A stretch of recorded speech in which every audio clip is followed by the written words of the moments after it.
नमस्कार दोस्तों, आज हम आपके सम्मुख फिर से एक बार हाजिर हैं। डॉक्टर रूपाली चौधरी।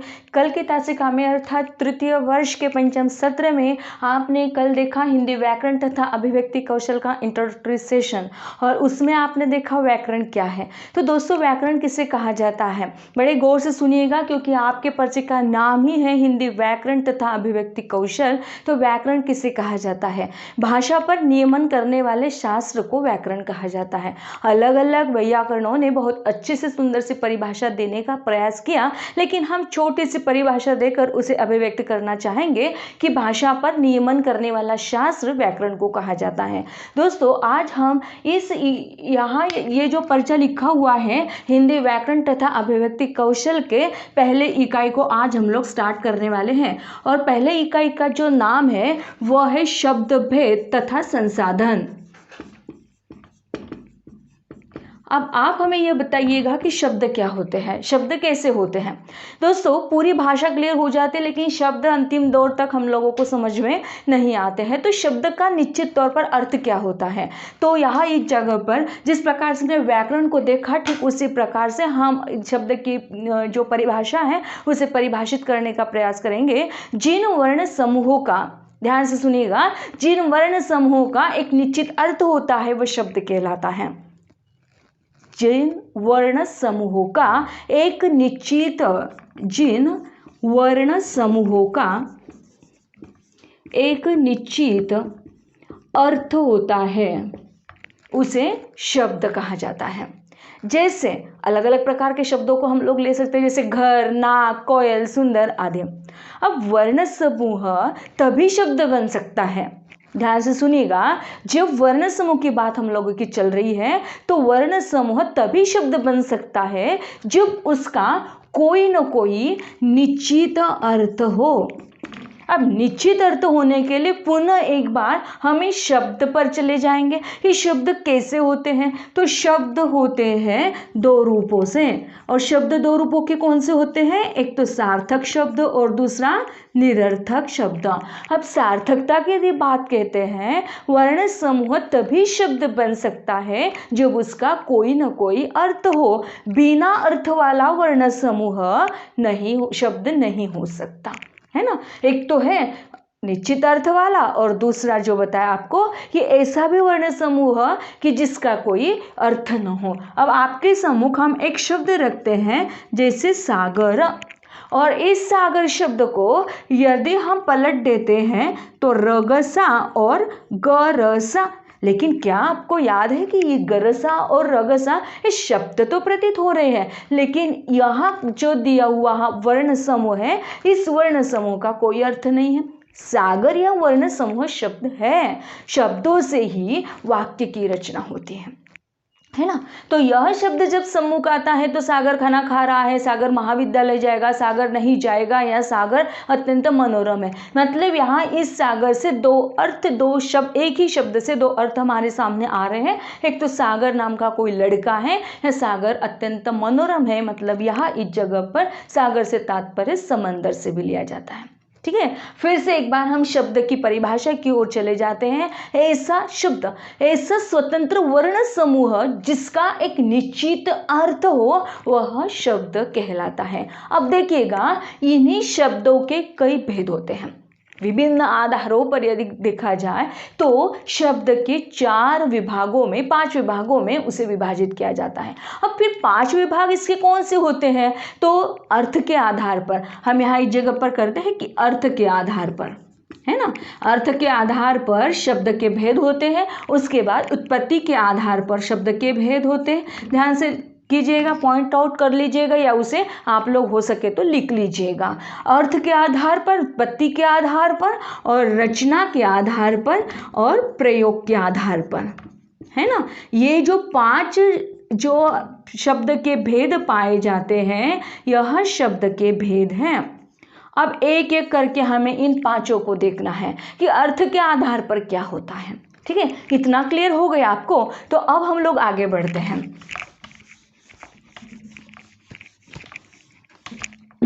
अब हम लोग आगे बढ़ते हैं, अर्थ के आधार पर क्या होता है। अब देखिएगा कि अर्थ के आधार पर हमने अभी भी बताया आपको कि सार्थक शब्द होता है और दूसरा शब्द निरर्थक होता है ना। अब सार्थक निरर्थक तो क्लियर हो गया। एकार्थी भी शब्द होता है और अनेकार्थी भी शब्द होता है। जैसे एकार्थी का मतलब होता है एक शब्द और उसका एक ही मीनिंग निकले, एक ही उसका अर्थ निकले। अनेकार्थी से तात्पर्य होता है कि अनेक उसके एक शब्द के अनेक अर्थ निकले। पर्यायवाची शब्द भी होता है। पर्यायवाची माने जैसे एक शब्द दिया जाए और उसे अलग अलग पर्यायों के नाम से जाना जाए, दैट्स कॉल्ड पर्यायवाची शब्द। विलोम शब्द एक शब्द दिया जाएगा और उसके विपरीत दूसरा शब्द दिया जाएगा, दैट्स कॉल्ड विलोम शब्द। तो अर्थ के आधार पर सार्थक शब्द, निरर्थक शब्द, एकार्थी शब्द, अनेकार्थी शब्द, पर्यायवाची शब्द और विलोम शब्द, इस प्रकार के अर्थ के आधार पर प्राप्त होने वाले भेद होते हैं। अब हम लोग आगे बढ़ते हैं। दूसरा पॉइंट हमने इसी इकाई में देखा था और दूसरा पॉइंट हमारा कौन सा था, याद आ रहा है आपको? तो उत्पत्ति के आधार पर, है ना। तो उत्पत्ति के आधार पर भी ढेर सारे प्रयोगों को हम यहाँ इस जगह पर उसके विभागों को हम लोग देख सकते हैं। तो पहला इसमें होता है तत्सम। अब तत्सम से तात्पर्य क्या? तत्सम दो चीजों से बना है, यदि हम उसे तोड़ देते हैं तो तत् धन सम, माने क्या? तो उसके समान। फिर किसके समान? सम के समान। मतलब क्या? संस्कृति के समान जो शब्द पाए जाते हैं उसे हम तत्सम शब्द कहते हैं, है ना। अब दूसरा जो है उसे तद्भव शब्द। अब तद्भव माने क्या? तो संस्कृत शब्दों का जो बिगड़ा हुआ प्रारूप होता है वह तद्भव शब्दों के बीच में आता है। जैसे पुत्र, कोयल, कोकिल। अब अगला है देशज शब्द।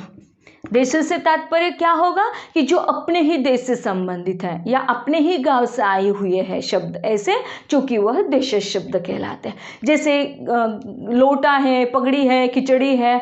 और दूसरा इसी में आ रहा है देशज के विपरीत होने वाला विदेशी शब्द। माने क्या? जो विदेशी भाषाओं से अपने हिंदी में आए हुए, क्योंकि आप लोगों को पता है हिंदी का जो स्तर होता है, हिंदी का स्तर बड़ा व्यापक होता है, क्योंकि हिंदी भाषा ने क्या किया, अंग्रेजी के कई शब्दों को इस्तेमाल किया। जैसे college, diary, station, black board, duster, pen, that's it, है ना। अब यहाँ इस जगह पर विदेशी शब्दों के भीतर अरबी भी आता है, अरबी भाषा, तो उसे हिंदी ने ग्रहण कर लिया। जैसे इज्जत, फकीर, औलाद, कानून। फिर फारसी शब्द जैसे चश्मा, बाजार, कागज, आरजू। फ्रांसीसी शब्द भी हैं जैसे आल्फिन, कारतूस, गोदाम। तुर्की शब्द भी इस जगह पे पाए जाते हैं, जैसे तंबाकू है, तौलिया है, अचार है, तोफ है। ग्रीक शब्द भी पाए जाते हैं विदेशी भाषा में, जैसे सुरंग है, केंद्र है, दाम है आदि। अब देखिएगा आगे जब हम लोग बढ़ते हैं तो अर्थ के आधार पर क्लियर हो गया, उत्पत्ति के आधार पर क्लियर हो गया। तो अब हम लोग चलते हैं रचना के आधार पर, है ना। अब ये जो रचना होती है, यह रचना अलग अलग मायने में पाई जाती है। तो इस रचना के आधार पर यदि हम उसका विश्लेषण देखते हैं तो पहला जो उसमें आता है वह है ऋढ़ शब्द। अब ऋढ़ शब्द से तात्पर्य क्या है? क्योंकि वह अपनी रूढ़ियों के अनुसार चला रहा है, अपनी परंपरा के अनुसार चला रहा है ना। जो ऐसे शब्द हैं कि जो परंपरा के अनुसार प्रयोग किए जा रहे हैं और किसी विशेष अर्थ के लिए प्रसिद्ध हो गए, उन्हें अपन क्या कहते हैं? ऋढ़ शब्द कहते हैं। अब देखिएगा इसके उदाहरण कौन से होते हैं। तो जैसे अरुण शब्द है, जैसे तारा शब्द है, कुर्सी है, रोटी है, घर है, तमाम ऐसे शब्द हैं। लेकिन इसके लिए हमें क्या करना पड़ेगा? थोड़ा सा सोचना पड़ेगा, तब जाके ये जो ऋढ़ शब्द हैं अपने दिमाग में तुरंत आ जाएंगे। अब इसके साथ साथ ऋढ़ शब्द को छोड़ देते हैं तो इसका दूसरा एक विभाजन किया गया है और जिसे कहा जाता है यौगिक शब्द। पहला हुआ ऋढ़ शब्द, दूसरा हुआ यौगिक शब्द। अब देखिएगा कि जो शब्द दो या दो से अधिक शब्दों के योग से बनते हैं उसे यौगिक शब्द कहा जाता है। जैसे देखिएगा कि दो शब्द हैं, अब दो शब्दों से हमें क्या करना है? अधिक शब्दों के योग से वो बनते हैं। जैसे एक शब्द हमने आपके सम्मुख रखा, अनाथालय, है ना, ये शब्द है अनाथालय। तो ये जो शब्द है यह बना हुआ है दो शब्दों से, अनाथ धन आलय, बराबर शब्द तैयार हो रहा है अनाथालय। अब दूसरा यदि शब्द तैयार करते हैं मिठाई वाला, है ना, क्लियर हो गया ना शब्द आपको। तो पहला शब्द कौन सा है, मिठाई, और दूसरा उसे मिलाकर बना लेते हैं मिठाई वाला। अब इसी के साथ हमारा जो दूसरा है इसी से जुड़ा हुआ, उसे हम कहेंगे योग रूढ़ शब्द।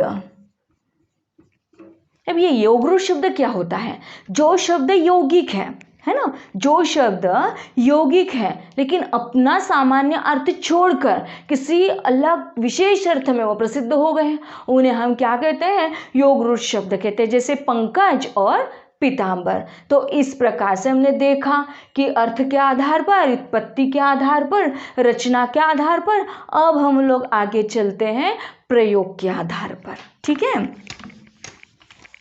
यहां तक तो क्लियर हो गया, किसी को कोई सवाल तो है नहीं, या है तो आप लोग चैट बॉक्स में डाल सकते हैं। अब प्रयोग के आधार पर, है ना, अब इन प्रयोगों के आधार पर शब्द के दो भागों में उसे विभाजित किया गया है। अब इस टॉपिक के आगे से बड़े ध्यान से सुनिएगा, क्योंकि अगली हमारी जो इकाई है ना, यह इसी के आधार पर पूरी तरीके से डिपेंड है। तो विकारी शब्द और दूसरा है अविकारी शब्द।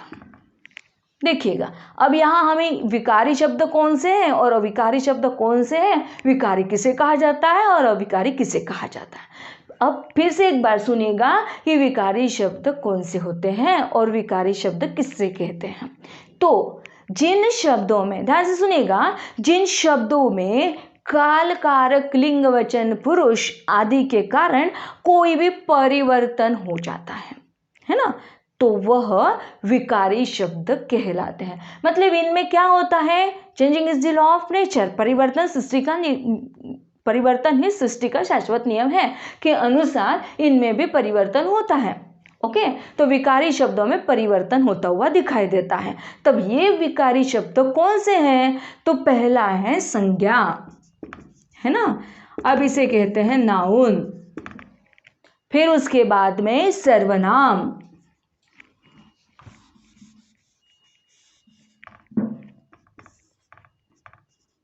संज्ञा है, सर्वनाम है। देखते जाइएगा, आप आगे बढ़ते जाइएगा, क्योंकि यही जो है ये विश्लेषण आपको लिखना है। विशेषण है और क्रिया है। हमने अभी अभी आपको विकारी शब्द की डेफिनेशन के साथ आपको बताया, परिभाषित कर दिया कि विकारी शब्द किसे कहा जाता है। तो ना संज्ञा, सर्वनाम, विशेषण और क्रिया, यह विकारी शब्दों के भेद होते हैं। अब हम लोग चलते हैं अविकारी शब्द के साथ।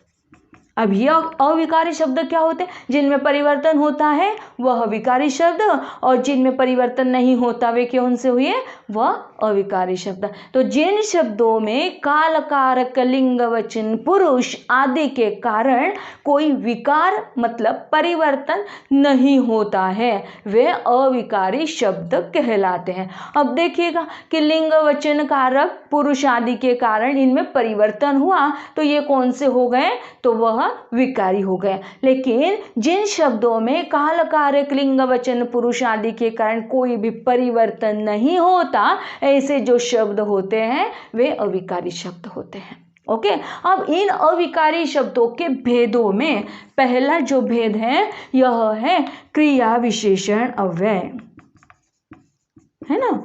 हो सके तो इस चार्ट को, इस डायग्राम को याद कर लीजिएगा आप लोग।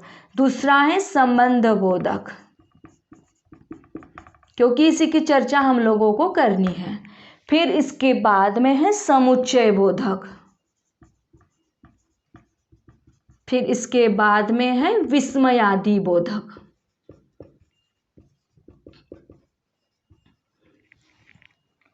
अब देखिए, एडवर्ब हो गया क्रिया विशेषण, संबंध बोधक प्रीपोजिशन हो गया, समुच्चय बोधक कंजक्शन हो गए और विस्मयादि बोधक यानी इंटरेक्शन हो गए। तो इस प्रकार से हम यदि क्रिया विशेषण, संबंध बोधक, समुच्चय बोधक और विस्मयादि बोधक इस प्रकार के अविकारी शब्दों को देखते हैं तो यहाँ इस जगह पर हमारा ये जो पहली इकाई में का जो छोटा हिस्सा है उसे हम लोग कंप्लीट कर पाएंगे। यदि आपका इतना ध्यान में आ गया है तो विकारी शब्दों को आज हम लोग देखेंगे। तो विकारी शब्द में से संज्ञा या जो पॉइंट है, नाउन जिसे कहा जाता है, तो इस नाउन को आज हम लोग देखने वाले हैं। इतना क्लियर हो गया आप लोगों को? ओके, ठीक है।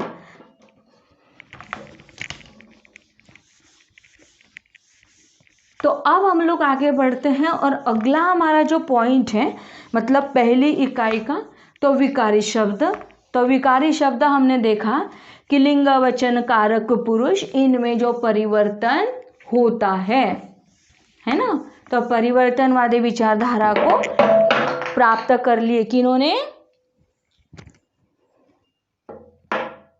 चलिए अब हम लोग आगे बढ़ते हैं संज्ञा अर्थात नाउन। अब देखिएगा कि यह जो नाउन होता है या जिसे हम संज्ञा कहते हैं, यह संज्ञा मूलतः क्या होती है? तो किसी व्यक्ति, वस्तु, स्थान, गुण, भाव, द्रव्य, समूह। देखिएगा किसी व्यक्ति, ध्यान देकर सुनिएगा, व्यक्ति, वस्तु, स्थान, गुण, है ना, ये सारी चीजें आ जाएंगे, भाव, द्रव्य और समूह। इतना क्लियर हो गया आपको? तो इनका जहां पर बोध होता है, किसी व्यक्ति, वस्तु, स्थान, गुण, भाव, द्रव्य, समूह का बोध करने वाले शब्दों को संज्ञा कहा जाता है। जैसे दिनकर खेल रहा है, सागर खेल रहा है, आज का मौसम तो बड़ा सुहावना है। तो सागर खेल रहा है, आज का मौसम बड़ा सुहावना है। कलकत्ता अत्यंत रमणीक शहर है, या अपन कह सकते कि मेज पर पुस्तक रखी है। नारी में सुंदरता झलकती है। सोना बहुत ही महंगा हो गया है। राज दरबार में राजा और रानी का आगमन हो गया है। अब देखिएगा ये जो वाक्य हमने अभी कहे कि सागर खेल रहा है ना। तो सागर किस चीज का प्रतीक है आप बताइएगा? सागर प्रतीक है व्यक्ति का, है ना। मेज बताया हमने कि मेज पर क्या रखे हैं? पुस्तक रखे हैं। तो मेज कहाँ का है? वस्तु का। मतलब आपको क्लियर हो रहा है। हमने अभी कहा आपको कि कोलकाता अत्यंत रमणीय शहर है। तो यहाँ इस जगह पर कोलकाता जो है यह क्या है? यह स्थान है। नारी की सुंदरता झलकती है। अब देखिएगा कि नारी की सुंदरता झलकती। अब सुंदरता से तात्पर्य क्या होगा? गुण होगा? नहीं, भाव है सुंदरता। तो यहाँ इस जगह पर जो सुंदरता दिखाई दी, तो यह सुंदरता भाव का प्रतीक है ना। अब सुहावना है। अब यह जो सुहावना मतलब क्या काम ने याद आ रहा है आपको कि मौसम, आज का मौसम बड़ा सुहावना है। तो ये जो सुहावना शब्द है यह किसको प्रतीत करता है? गुण को प्रतीत करता है ना। फिर हमने कहा कि सोना, घी अत्यंत महंगा हो गया है। घी बहुत ही महंगा हो गया है। तो यहाँ इस जगह पर द्रव्य को हम लोग महसूस कर पाते हैं। और समूह, राज दरबार में रानी बैठी थी। तो यहाँ इस जगह पर का जो राज दरबार है, यह राज दरबार संज्ञा का रूप करता है। माने यहाँ इस जगह की जो हमारी डिफिनेशन है, ये सारे के सारे शब्द जो हमने आपके सम्मुख रखे, यह शब्द संज्ञा के रूप में प्राप्त किए जाते हैं। अब देखिएगा, अब यहाँ तक आते हुए हम संज्ञा के भेदों को देखेंगे। क्लियर हो गया आपको यहाँ तक? अब हम लोग आगे बढ़े। Yes, ma'am.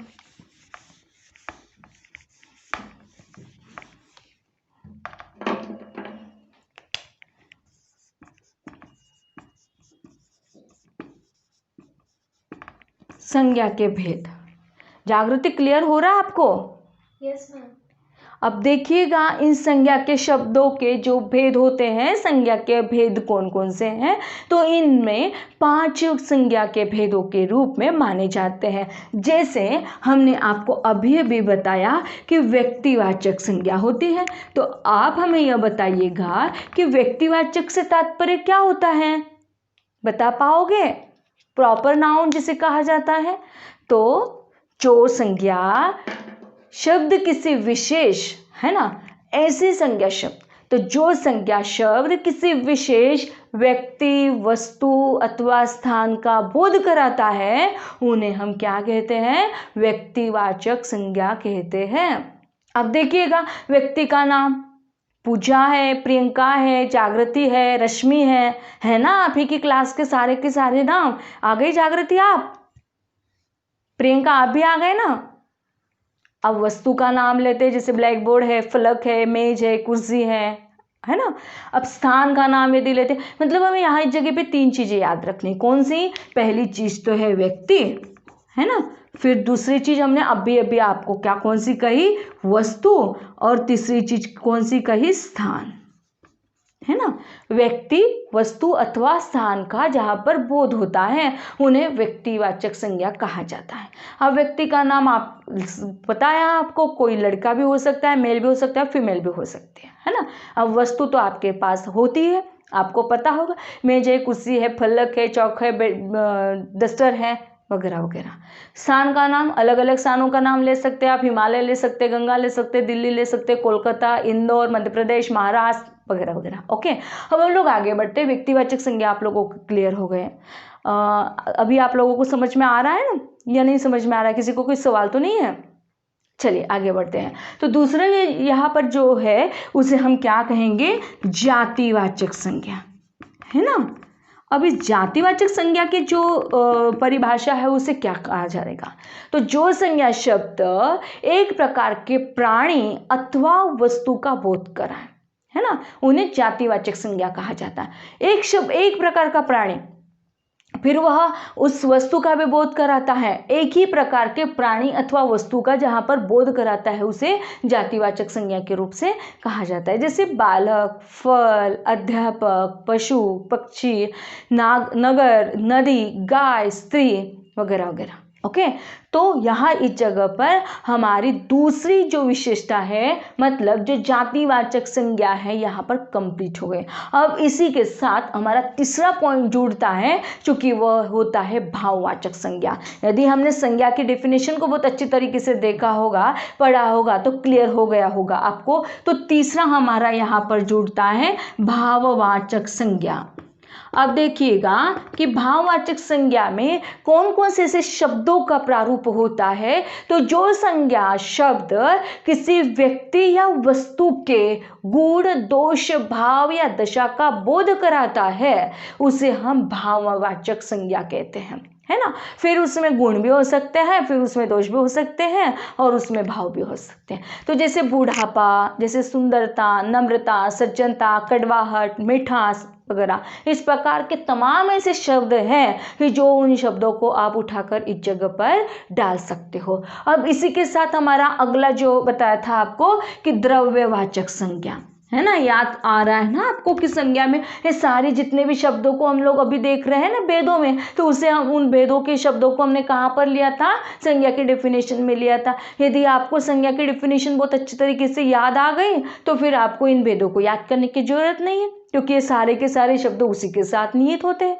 जिन संज्ञा शब्दों से द्रव्य या पदार्थों का बोध होता हो, किसी भी, है ना, जरूरी नहीं कि हमने आपको सोना कहा, चांदी कहा, घी कहा, दूध कहा तो वही आए, है ना। जो आपको अच्छे लगे उसमें द्रव्य में डाल दिए, पदार्थों में डाल दिए, तो वह द्रव्यवाचक संज्ञा हो गए। ओके, तो जिन संज्ञा शब्दों से द्रव्य या पदार्थों का बोध हो उन्हें द्रव्यवाचक संज्ञा कहा जाता है। जैसे सोना है, घी है, लोहा है, लकड़ी है, ऊन है, दूध है, घी है, इस प्रकार के, है ना।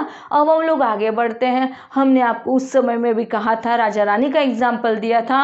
अब फिर से एक बार हम समूहवाचक, समुदायवाचक या समूहवाचक संज्ञा को आपके सम्मुख रखते हैं।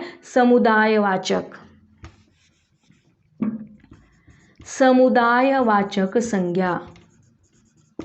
अब समुदायवाचक संज्ञा से क्या प्राप्त होगा कि ऐसी संज्ञा शब्द है कि जिन संज्ञा शब्दों से समूह या किसी समुदाय का बोध हो तो उन्हें क्या कहा जाएगा, समुदायवाचक संज्ञा कहा जाएगा। मतलब कहाँ कहाँ होता है यह समुदाय, कहाँ होता है, किसी बाजार में, यस, दरबार में, किसी सभा में, किसी सेना में, किसी भीड़ में, किसी टीम में, किसी कॉलेज में। तो इस प्रकार से रेलवे स्टेशन पर या किसी बस स्टैंड पर, तो ये सारे जो भी जहाँ जिस प्रकार का वाक्य आपको पूछा जाएगा तो उस प्रकार से आपको इसमें राइट डाउन करना होगा।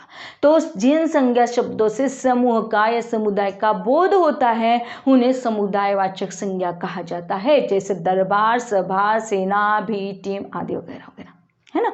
अब देखिएगा, अब आपको बिल्कुल क्लियर हो गया है संज्ञा किसे कहा जाता है और संज्ञा के भेदों को भी हमने आपके सम्मुख रखा हुआ है। तो ये जो अभी आपको एग्जाम्पल दिए, तो ये सारे के सारे जो एग्जाम्पल है उसे भी बहुत अच्छी तरीके से आप लोग याद कर लीजिएगा, ताकि अगली तासिका में या इस लेक्चर के बाद में भी आपको अलग अलग प्रकार का जो गूगल फॉर्म है वो फिलअप करना है, ताकि आप लोग इस जगह पर आकर उसे फिलअप कर पाए और उसे लिख। ठीक है, तो आज हम इस जगह पर रुकते हैं और यह जो लेक्चर है, इस लेक्चर के बाद में आपको गूगल फॉर्म जो दिया जाएगा उसे भी आप लोग फिलअप कर दीजिएगा।